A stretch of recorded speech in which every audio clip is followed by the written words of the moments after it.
report, he suddenly installed a surveillance camera in our master bedroom. That night, I overheard his hushed yet fervent promise to the woman on the other end of the line. I won't touch her again. We sent you the login credentials for the surveillance feed. You can check anytime. I made up my mind. From now on I'll stay faithful to you. Watching his flushed face, brimming with conviction, I quietly fed his diagnosis report into the shredder.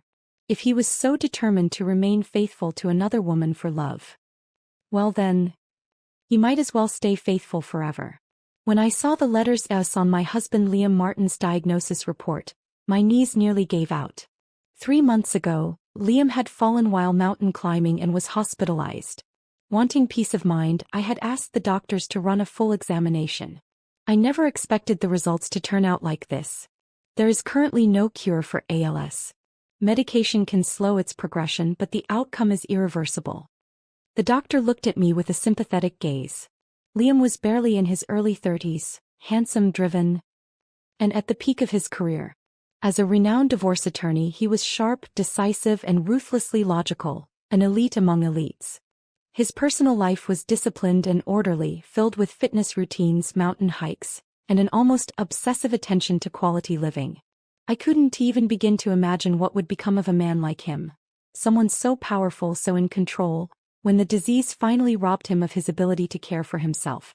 I sat on a bench by the street watching the endless stream of people passing by. For a long time I didn't move. Then slowly, I got up. I had made up my mind. We were husband and wife. That meant we would face this together. No matter how he changed in the future, I would stand by him, with our son. By the time I got home, the sky was dark. Ben was quietly playing chess in his room. At just 7 years old, he had already reached an ELO rating of 1700, earning him the title of prodigy in a television interview. Have you had dinner? I adjusted my emotions and asked gently. Yes. Miss Lucy made me pasta. He didn't even look up, his gaze fixed on the chessboard. Where's your dad? I asked patiently. Out running. Ben was reserved by nature, his words always concise and to the point. 2 hours later, I was leaning against the bed, debating whether to tell Liam about his diagnosis when he finally returned. Dressed in black workout gear, he looked as imposing and put together as ever. I frowned in concern. It's freezing outside. Why aren't you dressed warmer? The doctor had warned me earlier, as weakens the muscles, reducing heat production. Exposure to cold could accelerate the disease's progression. Liam remained expressionless. His voice was calm. You don't need to worry about me. With that, he opened the box in his hand and pulled out a surveillance camera, adjusting its position on the cabinet opposite our bed. The lens was aimed directly at us. I hesitated. Why are you installing a camera all of a sudden? Liam responded casually. There have been some break-ins in the area. I figured security footage would help. But aren't you worried about privacy leaks? I asked hesitantly. He had always been fiercely protective of his privacy. He glanced at me and let out a low chuckle. Privacy? Who would even be interested in yours? A mix of emotions welled up inside me, but I chose not to argue. That night, he lay down with his back to me, keeping a deliberate distance, his posture radiating exhaustion and complete disinterest in conversation. I sighed inwardly. He had just wrapped up a high-profile celebrity divorce case. The stress must have been suffocating. Maybe he just needed some time to decompress. But deep into the night, I suddenly jolted awake, a lingering unease gnawing at me. The space beside me was empty. Liam was gone. Panic rose in my chest as I got up and searched for him. Then I found him. He was standing on the balcony, clad in only a thin sleep shirt, his figure stark against the cold night air. He was on the phone. I instinctively grabbed a coat and stepped forward, until his hushed voice made me freeze in place. You have to trust me. I won't touch her again. A chill seeped into my bones. We sent you the login and password for the surveillance camera. You can check anytime you want. I've made up my mind. From now on I'll stay faithful to you. Through the glass door I stared at Liam, my mind blank. His usual cold and distant expression was gone. Instead, his face was flushed, filled with raw emotion. As I listened to his fervent vow, a strange realization began to settle in. For the first time I felt as if I no longer knew the man I had married. Liam had always had a high sex drive. Disciplined and restrained by day, but relentless in his demands at night. In recent years, as the pressure on him mounted, he became increasingly meticulous, measured in his words, flawless in his actions. It was as if he had locked himself into an airtight shell. The only time he seemed even remotely human was in the quiet heat of our nights together, when his breath came fast and ragged against my ear. Only then did I catch glimpses of the boy he used to be, the one who blushed when he first looked at me. The metinculation. He was the one who pursued me. The aloof and self-assured young man had looked at me with nothing but burning intensity, his voice unsteady whenever he spoke my name. I fell for him fast. Later I stayed on campus and became a psychology professor. He started as a salaried attorney and worked his way up to partner at his firm, becoming a top divorce lawyer with an annual income in the millions. In many ways, we were alike, steady in our emotions, logical, practical, always in control. We valued a refined life, believed in working toward our goals, and kept our world neatly structured. I had a stable, respectable job that allowed me to balance work and family. He thrived in his career, dominating his field. After 8 years of marriage, we were a model couple, polite, supportive, accomplished. We lived in a mansion, raised a son who was hailed as a child prodigy. To outsiders, we had a life worth envying. But 6 months ago, something changed. Liam had always had a strict nighttime routine. He would go for a run at 8, return by 9, shower, and spend 30 minutes with the family, never deviating from the schedule. Then suddenly he started leaving at 7 and coming back at 10. He would arrive home exhausted, take a shower, and go straight to bed, quietly eliminating family time altogether. I asked why his runs were taking longer. His lips pressed into a thin line before he replied, voice neutral. The cases have been complicated. I think better when I'm outside. Mental labor could be just as exhausting as physical exertion. I understood. Then, at some point, he lost interest in sex. I thought it was the stress. Afraid of bruising his pride, I never mentioned it, but I worried. I worried so much that when he fell and was hospitalized, I urged him to take time off to recover, and insisted the doctors run a full medical exam. But now, looking back, it seems I had been asking the wrong questions all along. I lay back in bed, staring up at the ceiling, my eyes wide open in the dark. His words just now felt foreign. His expression had seemed even more unfamiliar. And yet, after enduring 2 crushing blows in a single day, I found that curiosity, overwhelming, relentless, had drowned out the sorrow and anger I should have felt. I needed to know. Who is she? What kind of woman could unravel Liam, the cold, logical, self-possessed Liam I had known for years, and reduce him to such an unguarded, reckless mess? I wasn't the type to hesitate. I would find out. That night, I waited until Liam was deep asleep before carefully slipping his phone from his grasp. I scrolled through his call history and found the number he had dialed at midnight. Something clicked in my mind. I had seen this number before. 3 months ago, when Liam fell during his mountain climb and was hospitalized, I had asked the police for the contact information of the person who found him and called for help. I had wanted to express my gratitude. The number they gave me was this one. I have an excellent memory, especially for numbers. There was no mistake. Back then, I had called the number right in front of the officer. A woman answered. Her voice was gentle, kind, though it carried the weight of age. She had politely declined to meet, saying there was no need for gratitude, that anyone would have done the same. After I hung up, the officer had chuckled. Most people would at least accept a thank you gift. But not her. I had asked why. The officer told me he recognized her from a local news feature. She had once been honored as the strongest and most beautiful woman. She has had a tough life. On her wedding day, her husband suffered a massive stroke and was left completely paralyzed. He had a 10-year-old son from his previous marriage, and she took care of them both, feeding, bathing, changing diapers for 10 years. Never once did she leave him. After her husband passed away last year, life finally started looking up for her.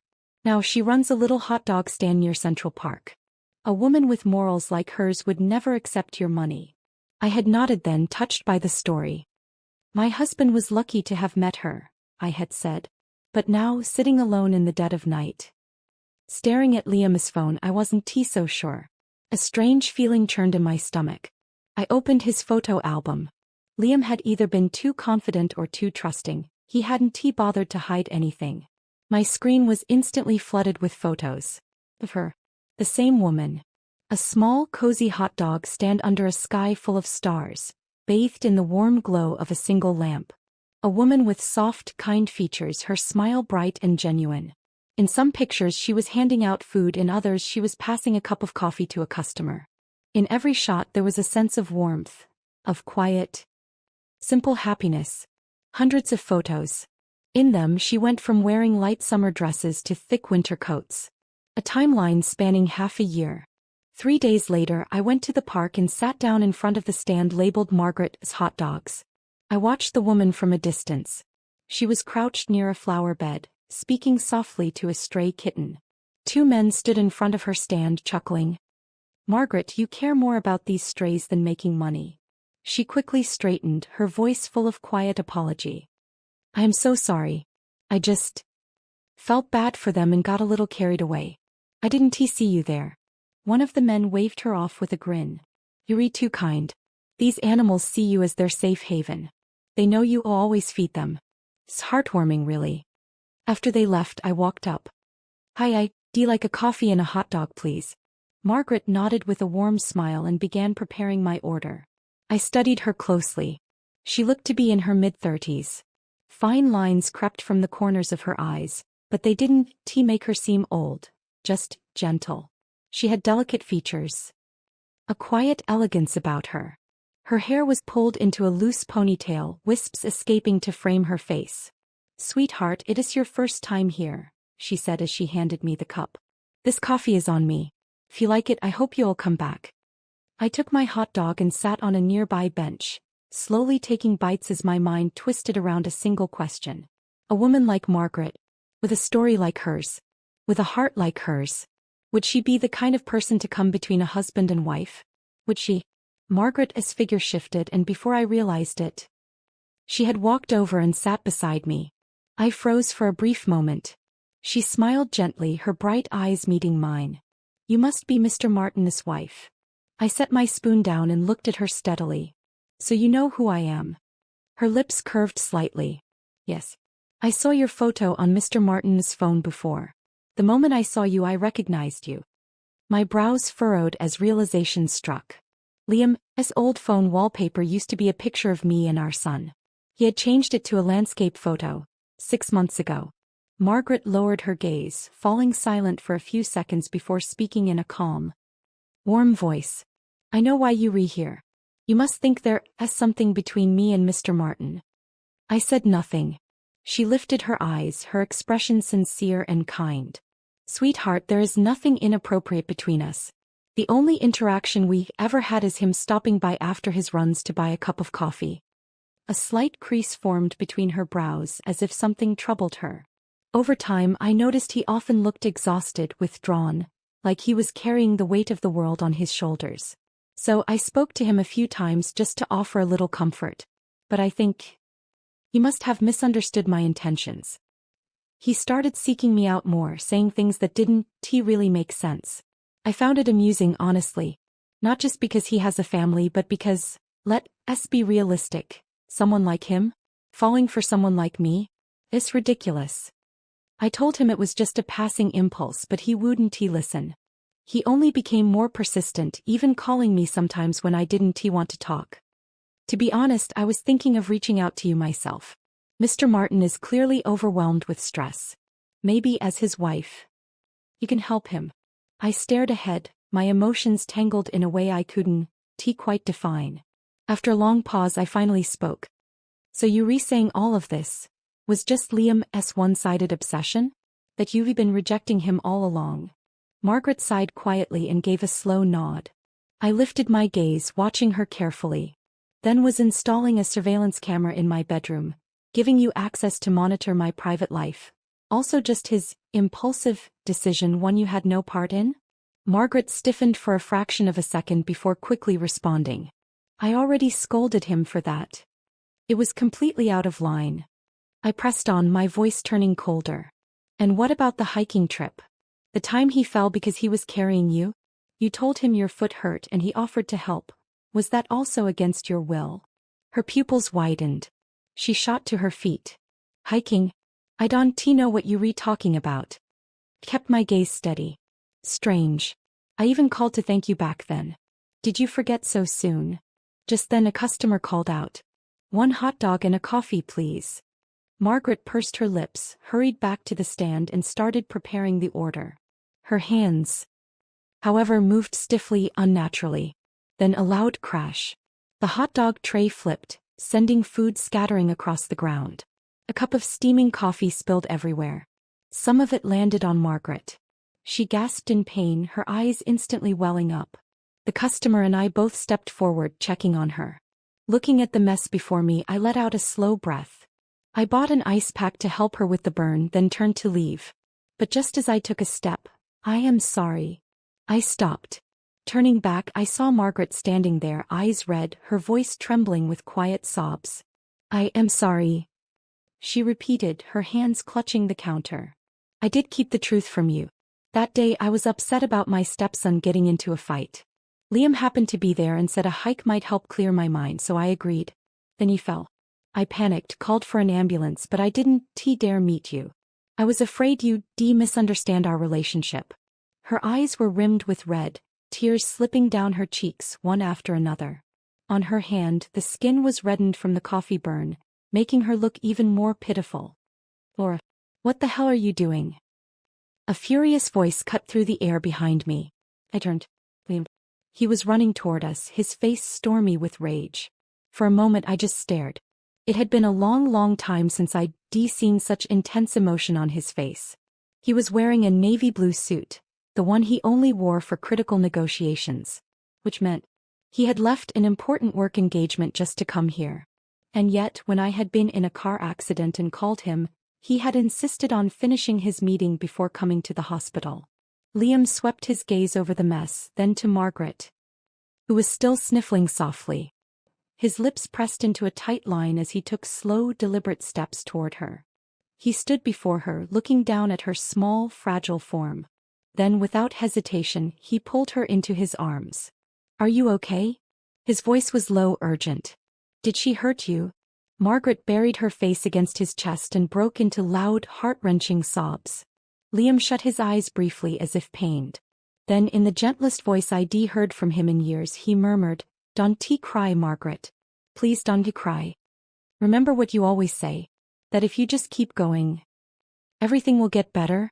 Your suffering is over now. It is completely over. There is nothing left in this world that should ever make you shed another tear. Throughout his entire speech, Liam never once looked at me. I pulled out my phone and snapped several photos. The sharp click of the shutter cut through the tense air. Margaret instantly pulled away from Liam's embrace, stepping back in a rush. Her face twisted in regret and panic, as if she had only just realized what she had done. Her wide, uneasy eyes darted toward me as she stammered. I forgot, I didn't mean to, she trailed off, because I was simply watching her, expressionless. You don't need to say a word, or I'll do the talking. Liam's deep voice cut through the air, stopping her cold. He turned to me and in an instant the anger, the tenderness, all of it disappeared. His features smoothed into the composed, authoritative mask of the formidable lawyer he was. His gaze was sharp, commanding. Laura, if you have something to say it at home. This park is near your university, and there are plenty of people around. Making a scene here won't do you any favors. Besides, his eyes flicked to the mess on the ground before returning to mine.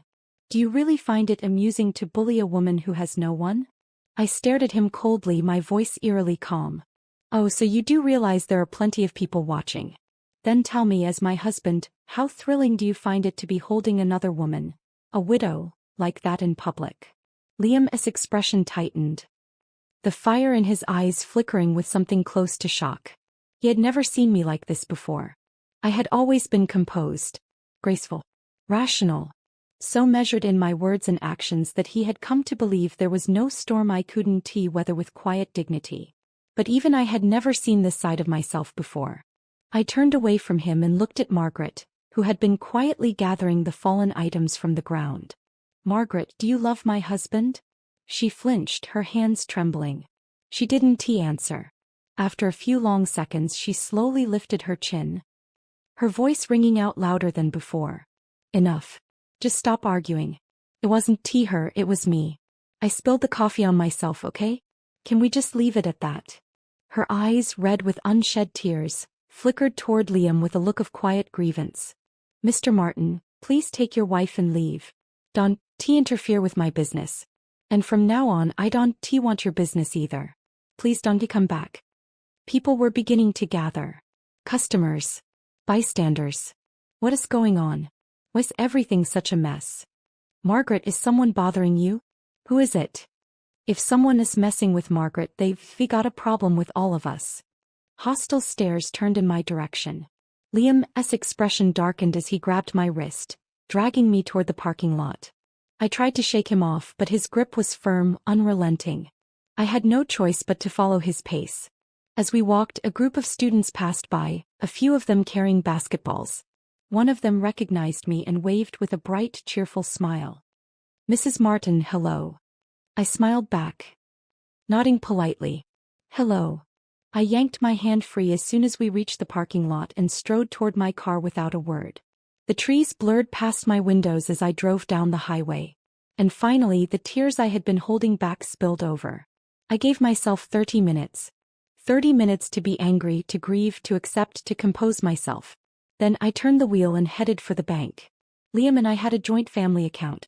All our salaries, bonuses, and investment returns were deposited there. When we first opened it, he had smiled and said, "You always complain that I don't express love enough. From now on, this account is yours to manage. My only job is to keep putting money in. Consider it my way of making sure you and Ben are always taken care of. Does that count as love?" Over the years, the balance had accumulated to over $8 million. But when I arrived at the bank, the teller frowned in confusion.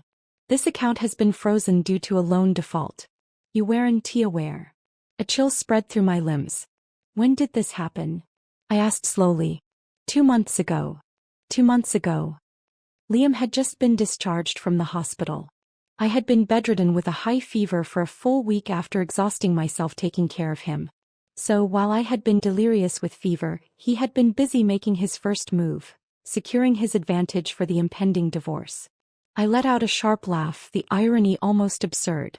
On the drive here, I had actually regretted being too impulsive at the park, thinking I should have planned my retreat before showing my hand. But it turned out he had already been plotting against me long before I ever realized there was a battle to fight. When a man's heart changes, his cruelty knows no bounds. By the time I got home, night had fully settled in. Liam was sitting on the couch in his loungewear, sipping coffee, his expression as calm as ever. He glanced at me, then spoke. "I sent Ben to my mother. Let us settle this tonight." I sat down, watching him in silence. He exhaled slowly before continuing. "I was planning to wait a little longer before bringing this up. After all, despite everything, I still wanted you and Ben to enjoy this life for a while longer. But since you decided to make a scene today, I suppose there is no point in delaying anymore." Then, without a flicker of hesitation, he said, "Laura, I've fallen in love with someone else. Let us get a divorce." I was perfectly calm. I even smiled a little. "Liam, can you tell me, what is it about her that made you throw away 10 years of marriage? What made you betray your wife and son?" He frowned slightly. "If you insist on an explanation."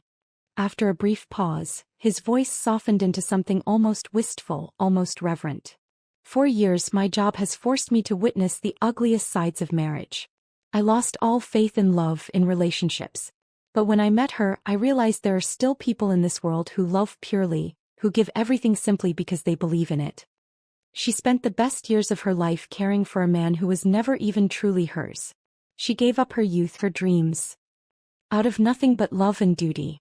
She made me realize how empty and suffocating my life had become. You ask me why I love her? He asked myself the same thing 1,000 times. Because she is kind. Because she is strong. Because life tried to break her but she fought back.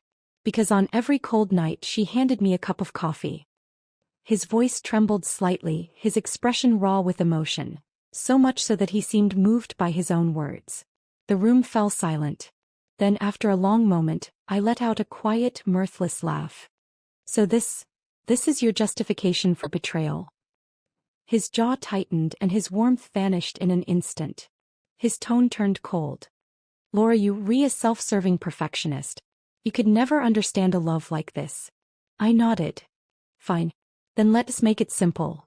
Walk away with nothing and I'll agree to the divorce. He let out a derisive laugh. You do realize there's no such thing as walking away with nothing in divorce law, right? And besides, Margaret and I haven't even crossed any lines. I'm not legally at fault here. I stared at him. Not speaking. Just taking in the stranger sitting in front of me. Could someone really change so completely? Could love turn to indifference so thoroughly that it was as if they had swapped souls overnight? Liam must have guessed what I was thinking because his brows drew together slightly. Don't look at me like that. Feelings fade. Divorce is a natural outcome. When I was lying on that mountain waiting for rescue, I realized I don't want to waste my life being afraid to love. Even if it means being hated, even if it means facing judgment, I want to live for myself for once. Laura, don't forget what I do for a living. I have plenty of ways to make this happen. The only question is whether I choose to use them on you. A low chuckle escaped me. Not use them on me? Haven't you already? Freezing the accounts, making sure I have nothing to my name. How poetic, really. What a noble and pure love story you two have. Liam mit my Geich. Utterly unfazed. So you checked the account. That is fine. It's just a precaution, to keep things from getting messy. Have already drafted the divorce agreement. The money and Ben stay with me. You get the house, but the remaining mortgage is yours to pay off. Considering our financial contributions, I say this is more than fair. Before he could finish, I picked up the glass on the table and hurled it to the floor. It shattered on impact. You're insane. Liam's face twisted in fury as he stared at the shattered glass on the floor. Without another word, he grabbed his car keys and stormed out, slamming the door behind him. I sat down slowly, my hands steady as I poured myself a cup of coffee. In just 3 days my life had been turned upside down. And I was becoming someone I no longer recognized. Walking out of the bank earlier, I had come to a grim realization. Liam, the man I had once trusted, had finally turned the very legal tactics he had mastered in countless divorce cases against me. I was probably worse off than most women in my situation. Not only had I been betrayed, but I had been betrayed by a man who was a professional at it. Years of ruthless courtroom battles had trained him to strip emotions away, to act with cold, calculated efficiency. If I wasted any more time drowning in pain and sorrow, I would be handing him my own destruction on a silver platter. I had to play this game by his rules. Which was why, before coming home, I had already gone to his mother's house and taken Ben. I had made sure he was safely placed with a trusted friend. Now I sat in silence, drinking cup after cup of tea. Outside, the moon had risen at some point, hanging quietly in the night sky. After a long while, I stood up and walked into the bedroom. I reached for the medical report. My phone vibrated. Liam had sent me a photo. In the image, he was lying with his eyes closed, resting his head on a woman's lap. Their fingers were tightly intertwined. Beneath the picture was a message: since you never cherished him, I have no reason to feel guilty anymore. It was your actions that finally gave me the courage to say yes to him. It was both a declaration and a taunt. A woman who had survived the worst life had to offer, someone who had clawed her way out of despair, would never be the naive, pure-hearted soul Liam believed her to be. She had deliberately spilled that coffee. She had deliberately called out to me as I was leaving. And she had deliberately made sure Liam arrived in time to see it all. Liam was sharp enough to navigate legal loopholes, but he was blind when it came to reading people. Men are pathetic. I whispered to myself as I fed the diagnosis report into the shredder. As the last piece was torn apart, a quiet calm settled over me. Yes, I knew exactly what I was facing. A most beautiful, kind-hearted woman. And a renowned, ruthless divorce lawyer. But this battle, I would fight it to the very end. The divorce was inevitable. But Ben and the money, they were mine. And more than that, I would make sure these two soulmates stayed tied together for the rest of their miserable lives. Even in death, they wouldn't be able to break free. I rejected Liam's divorce agreement outright. As a seasoned divorce attorney, he would never want his own divorce case to go to court. That would mean he had failed to negotiate, failed to take control, an embarrassment to his professional reputation. I wasn't in a hurry. Well, maybe I was. But definitely not as much as they were. In Liam's eyes, Margaret was this untouchable, virtuous figure. If she made any real advances before they were officially together, that perfect, self-sacrificing image would be tarnished. So she had to play her part, hesitant but yielding, reluctant but ultimately moved. And at the right moments she had to step forward as the voice of morality and virtue. As for Liam, he definitely wouldn't risk doing anything that could legally paint him as the guilty party during such a crucial time. Which meant the two of them could do nothing but wait. The most he could do was steal moments with her under the guise of his night runs, stopping by her little stand for a hot dog and a whispered conversation. I cradled my warm cup of tea, watching the snowflakes drift past my window. The doctor had warned me, us patients needed to stay warm and avoid red meat, as it could accelerate the disease's progression. And yet, every night, Liam stopped by Margaret's stand. Sometimes he ate one. Sometimes two. After a week of living at his office he came back. I was sorting through old belongings when he walked in, his face cold and silent as he headed straight for the bedroom. Minutes later he emerged, dragging a suitcase behind him. He glanced at me before speaking in an icy tone. I was planning to leave the house to you. But given your attitude I see no reason to be generous. Legally our main shared asset is this house. The bank account is frozen. So, do you plan to sell it and split the money? Or will you be paying me my half directly? I tossed an old photo album into the box and let out a short laugh. What is wrong? Margaret got her eye on this place. Liam scoffed. Not everyone is as obsessed with money as you are. Margaret has never once asked me for anything. Don't insult her. Then something caught his eye. His brows furrowed as he stepped forward and picked up the photo album from the box. What are you doing? Throwing out trash, I replied calmly. He started to snap. But then his anger stalled. Because he recognized this album. It was filled with our college memories. The ones he had taken, the ones from when we first met, from when we fell in love. I used to keep it locked in a safe, saying we would cherish it when we were old. Now, I plucked it from his hands and tossed it aside without a second glance. The only sound in the room was the buzz of his phone vibrating. Still here. I glanced at the clock. Isn't it time for your night run? His expression darkened. He stood there for a moment, silent, before turning away. Hiding Ben from me work. He threw over his shoulder. It's my son. He belongs with me. I want to give him up. Then he walked out the door. Half an hour later I stood up, dusted my hands off and let out a deep breath. Everything that had ever belonged to him, everything that had once meant something to us, was packed up and ready for the dumpster. It was strange. For something I had once treasured, our entire history together barely took up a single box. Just as I was about to throw it all out, my phone rang. A young man's voice came through the receiver. This is Evan. You were looking for me. I sat across from the young man, watching as he lazily chewed his gum. Purple hair, a lip ring and a defiant stare. He had the air of someone who thought the world owed him nothing and he owed it even less. But if you looked closer, he was wearing a thin hoodie in the middle of winter. The cuffs were frayed, the zipper had been clumsily stitched together with black thread, likely by his own hand. I got straight to the point. Yuri Evan? Margaret's stepson. He barely lifted his eyelids to look at me. Saying nothing. I pulled out a stack of cash and placed it on the table. My husband wants a divorce because of her. I need your help. Deal. He snatched up the money in one smooth motion. His immediate agreement caught me off guard. You don't even need to ask for details? You believe me just like that?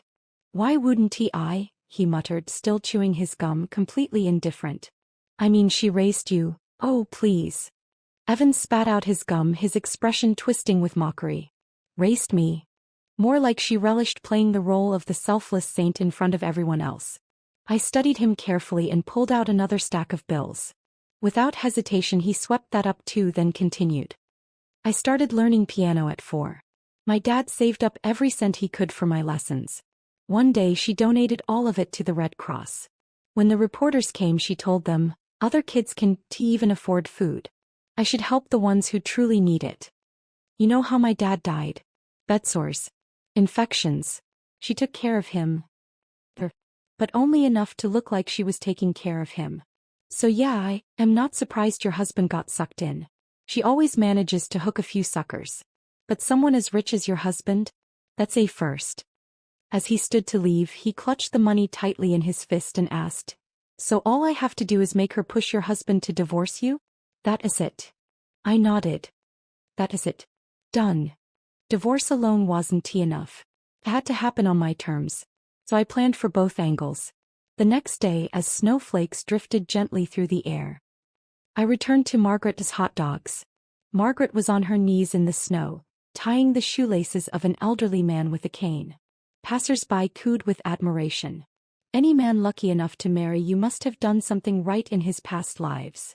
Margaret stood up, her face tinged with embarrassed humility. Oh, come on now. A woman like me? Who would even want me? Then she turned and locked eyes with me. Her face paled instantly. Tightening her lips, she marched over, tilting her chin up in defiance. Mr. Martin warned me, if you lay a hand on me, he'll make sure you pay for it. I cast my gaze downward briefly before looking up again, my face contorted with barely contained rage. Margaret, what was that text supposed to mean? Are you and my husband together now?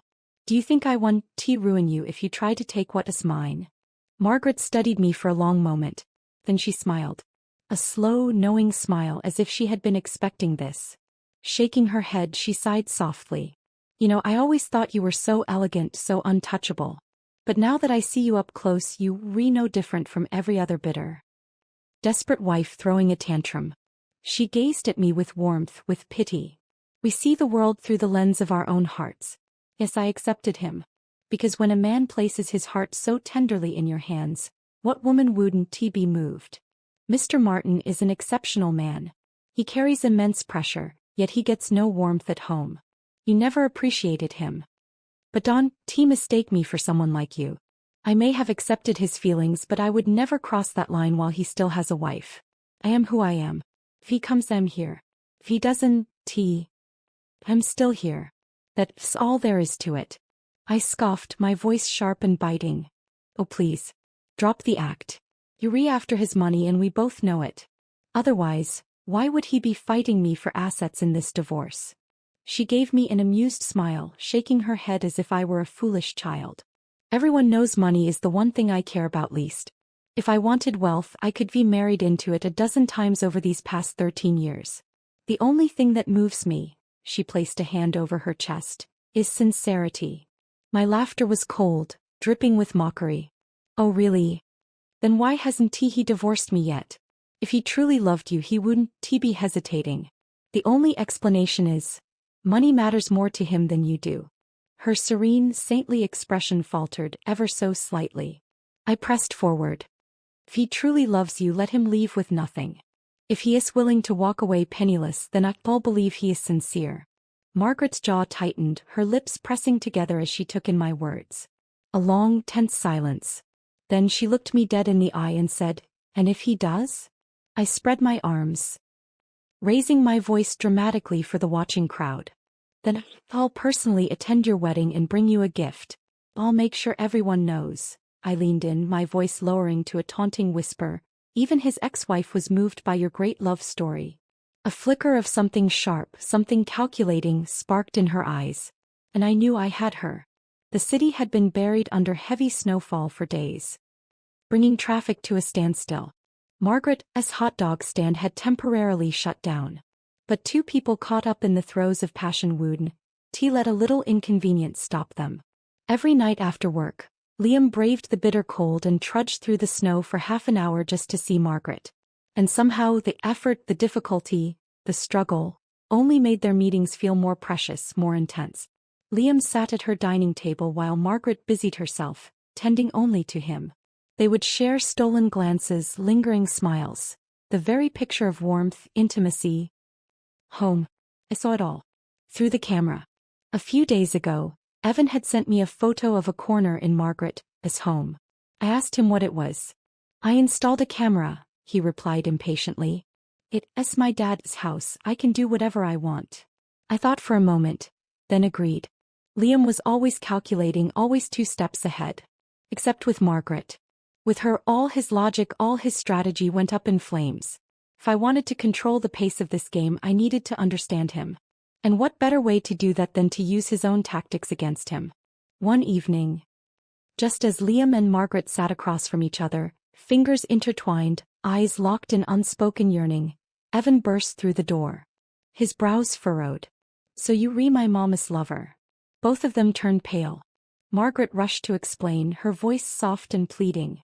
Liam straightened, his tone measured as he insisted he was merely a dinner guest.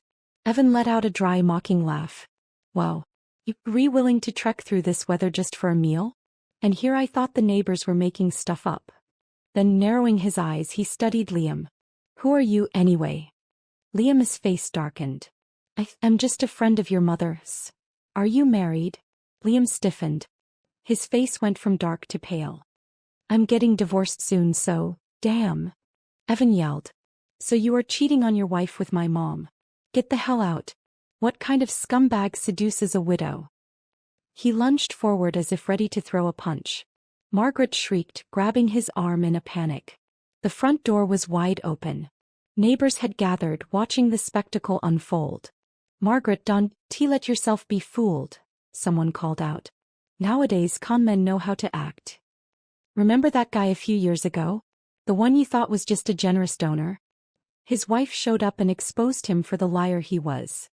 Margaret forced a smile, hurrying to explain that Liam was just a friend, that Evan had misunderstood. After that night, Liam stopped visiting daily. Even when he did come, it was secretive, hurried. The two of them grew more desperate, more lovesick, gazing at each other like star-crossed lovers torn apart by fate. Meanwhile, I sent Liam a revised divorce agreement. A few hours later, his response came in, "Not happening." Then one night, I watched through the camera as Margaret turned to Liam, her eyes glistening. "I am leaving this city." Liam froze. "What? Why?" Margaret lowered her gaze. "Evan's grown up now. It's not appropriate for us to keep living together. This city isn't my home. I have nowhere to stay. My aunt arranged a marriage for me back in my hometown. He a widower, a little older, but for someone like me I don't really have a choice. No." Liam's voice snapped like a whip. "A man like that good enough for you." Margaret bit her lip. "But you have a family." "Mr. Martin. I refuse to be a homewrecker. Let's just end this. Maybe we were never meant to be." Liam's expression darkened. "Margaret, wait for me. You know I want to let you be a mistress. The divorce will happen. But you don't understand, if I rush things, I'll lose too much. I just need time." Margaret abruptly stood up, her voice trembling. "You're a divorce lawyer. How can you not even get your own divorce? You make millions a year. Why does the money even matter? I don't care about your legal games. I don't care about money. I only care about love. But if that is not your priority, then leave. You don't deserve my love." Hours later, a message from Liam appeared on my phone. "You can keep the house. I'll take the money and Ben." I replied, "I want all of it." Liam's response was instant. "Don't push your luck." I smirked as I typed, "Then we wait." Liam didn't return to Margaret's house for days. Then finally one night he showed up. Margaret had just stepped out of the shower, her damp hair cascading over her shoulders. She wore a delicate, almost sheer nightgown, her face carefully arranged in cold indifference as she poured Liam a drink. She refused to speak to him. But she moved deliberately, leaning forward just enough, bending just slightly lower than necessary. Liam's gaze was locked on her, helplessly enthralled. At one point he reached for her hand, she recoiled as if burned. "What do you take me for?" she gasped, her voice shaking with indignation. "Mr. Martin, this is the last time you will ever see me. I'm leaving next month. Don't come here again." That night, Liam sat in silence for a long time. And then, another message from him arrived. "The house and money are yours. Ben stays with me." I hesitated for a moment before replying. Ben should decide for himself. Liam's response was swift. "Fine. Your words. Don't go back on them." I stared out the window at the sky, now crystal clear after the storm. A strange tightness settled in my chest. I wasn't entirely confident about Ben's choice. At 3 he had a photographic memory. At 5 he started learning chess. By 7 he had earned the title of prodigy. He had always been different from other children, never throwing tantrums, never seeking comfort.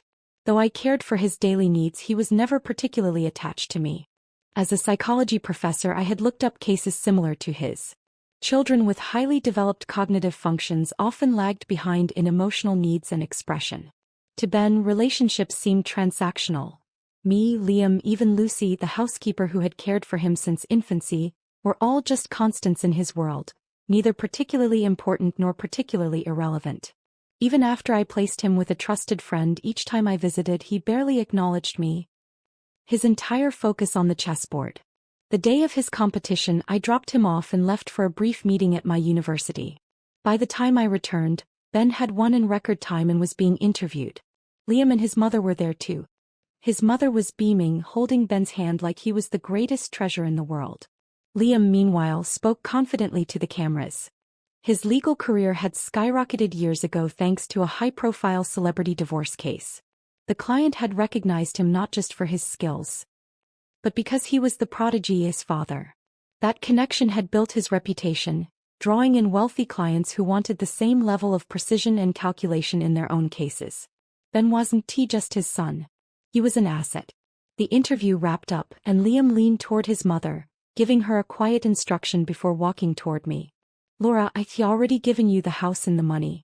That amount might mean a lot to you, but to me it's just a salary. Ben, on the other hand, he belongs with me. He'll be better off. I clenched my teeth but forced a smile. Did Ben tell you he chose you?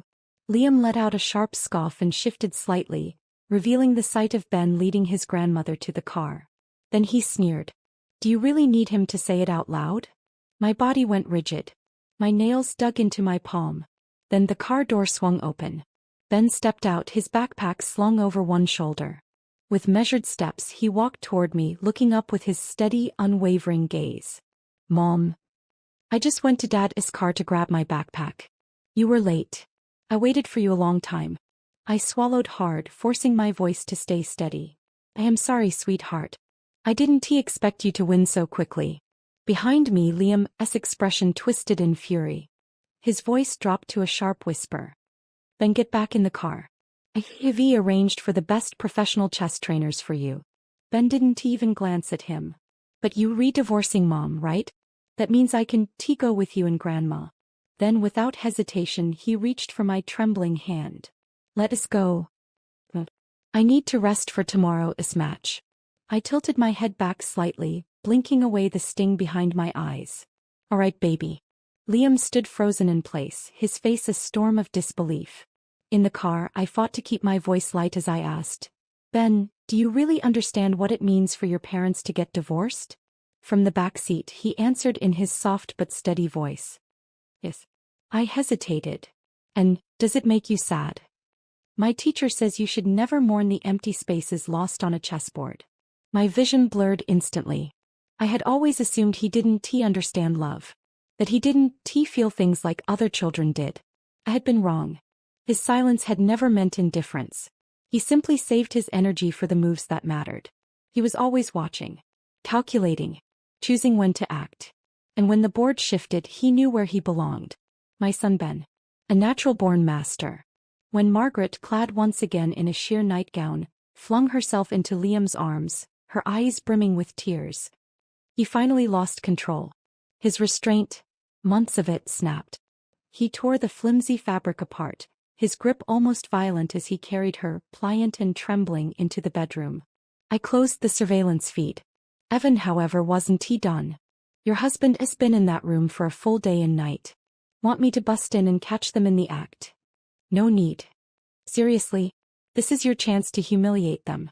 You're just gonna let them ride off into the sunset? You don't get it. They have to be together. That's the only way I win. 2 days later, Liam and I went to the courthouse to finalize our divorce. The house, the money, and our son, all mine.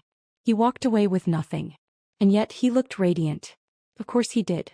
He had spent months denying himself. Now, having finally indulged, he was walking out of this as a man reborn. As we stepped outside the courthouse, he cast me a cold, disdainful glance. Laura, do you really think you've won? Next year my firm is expanding. We're bringing in new partners doubling our size.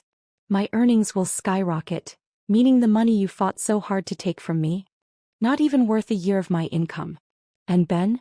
He is young now, but one day he'll realize who can truly provide for him. You think you can keep him from me forever? Then just as he finished, his knee buckled. He collapsed onto the pavement. A few passers-by turned to stare as he scrambled back to his feet, confusion flickering across his face as he looked down at his own legs. I watched him in silence. Then I smiled. Congratulations. That is, if you live long enough to enjoy it. His brows knit together. He opened his mouth as if to say something, but I had already turned and walked away. A few weeks later, Evan took his revenge. In the middle of one of their earth-shattering bedroom sessions, he barged in with a group of friends, camera flashing. Liam was caught completely off guard, half-dressed, completely exposed. Evan raised hell, snapping photos and shouting obscenities. Liam had no choice but to hand over the last $300,000 of his savings to keep them quiet. Margaret, weeping, told him they had to get married immediately. Not just a quiet wedding. No, it had to be grand. People will talk. Liam, I can't have my reputation destroyed. We must do this right.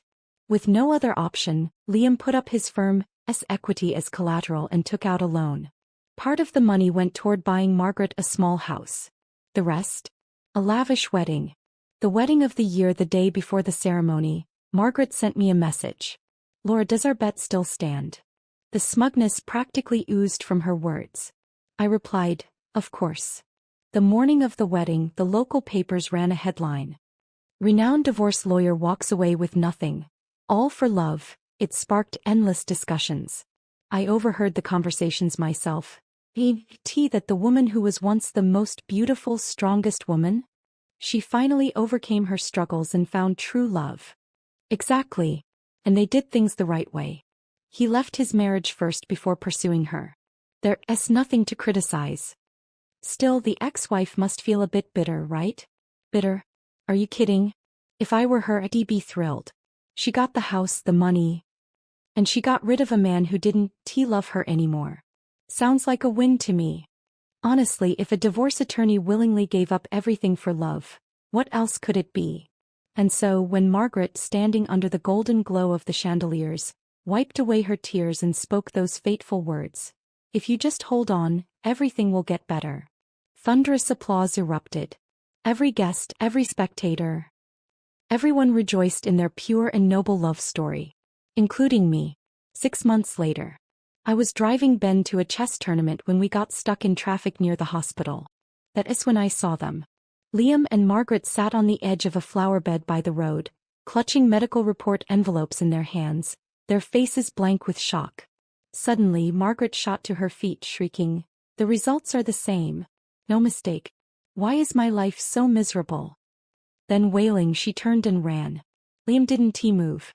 Didn't even lift his head. He just sat there, staring at the ground beneath his feet, as if the earth itself had betrayed him. Moments later, Evan appeared. He stormed over, grabbed Liam by the collar and threw a punch. Liam crumpled to the ground without resistance. "Didn't you promise me 10 grand a month? You're 2 months behind. Are you trying to make me release those pictures and videos?" Evan roared. Liam slowly pushed himself up, wiping the blood from his mouth. His voice was low, almost detached. "I don't have money anymore. Do whatever you want." Evan's eyes narrowed. "No money? You're the boss. You get profit shares. Who the hell are you trying to fool?" Liam tilted his head back, gazing at the sky with eerie calm. "I'm sick. Buzz. The moment my partners found out, they pulled their investments. The value of my remaining shares barely covers my debts. I can't work anymore. I have no income." Evan stared at him in disbelief. "You telling me you completely broke?" Liam let out a quiet, bitter laugh. "If I were healthy, this wouldn't even be a problem." But he didn't finish his sentence. Instead, a single tear slipped down his face. At that moment, the backseat window of my car rolled down. I turned my head. Ben was staring out at the scene. Then his voice rang out, "Dad." Liam flinched. He turned, his body trembling, his expression crumbling into something raw and desperate. Tears streamed down his face as he choked out, Ben, I miss you both so much. Ben continued watching him for a moment. Then with complete neutrality he said, Dad, your collar. Liam blinked, wiping at his tears in confusion. What? There's a huge bird poop on it. Ben pressed the window back up. Outside. Liam stood frozen, his face a portrait of devastation, helplessness, and utter, complete despair. The past was finally behind me. Liam's downfall had unfolded just as I expected, step by step, consequence by consequence. I had nothing left to feel for him.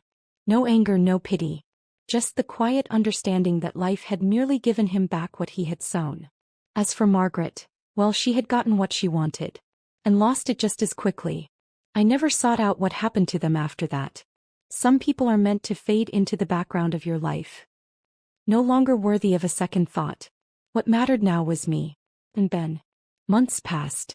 I sold the house, the one that once symbolized the life I had built with Liam. A life that, in the end, had been nothing more than an illusion.